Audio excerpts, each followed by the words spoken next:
Major Pollock? Major Pollock? Well, hello, hello. What's this? Well, I was rather worried about you. Worried? Why? Has anybody been talking about me? Oh, no, Major. It was just that when you were away for these last 2 days... Oh, I see. Yes. Well, I telephoned the hotel. I talked to Miss Cooper. I told her I was visiting a friend. A company commander of mine who served under me in the desert campaigns ran into a bit of bad luck. I thought I'd give him a hand. You're always trying to help people, aren't you, Major? Well, yes. But, well, the fellow saved my life once, just outside of El Alamein. Pinned down, short of petrol. He's a good man. Oh, yes. Yes. Mark you, Jerry in the desert was a very different cup of tea from Jerry on the Western Front. Were you in Normandy, too, Major? No. Desert rats, you know. Still, we got to Berlin eventually. Berlin must have been depressing. Berlin depressing? What, with all those Fräuleins and all those Madstons? Oh, I should say not. By Jove, I can tell you a thing or two. Good life. Yes, indeed. Well, let's go and get brushed up for dinner, what? There you are, dear.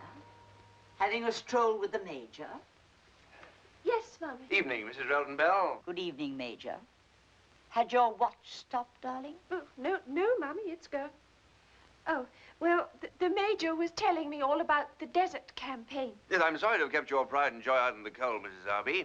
The fact is, I got on to the old days. That's the trouble with us old retired war horses, what? Huh? We all talk too much. Yes. Well, if you'll excuse me.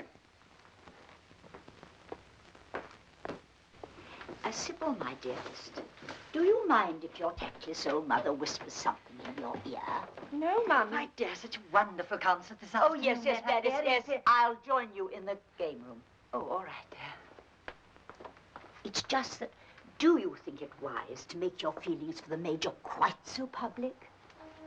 My feelings for the Major? You're staring at him all the time, talking to him for hours on end. Those meetings down on the front. Quite a lot of people are beginning to notice. You don't mean... You can't mean... Oh, no. How can people be so awful? Control yourself. Don't get into one of your states now. It's all right, Mummy. I'm not in a state. Good evening, Mrs. Railton Bell. Good evening, Miss Cooper. Good evening, Sybil. Evening, Miss Cooper. Well, dear, I think you better run upstairs and change for dinner.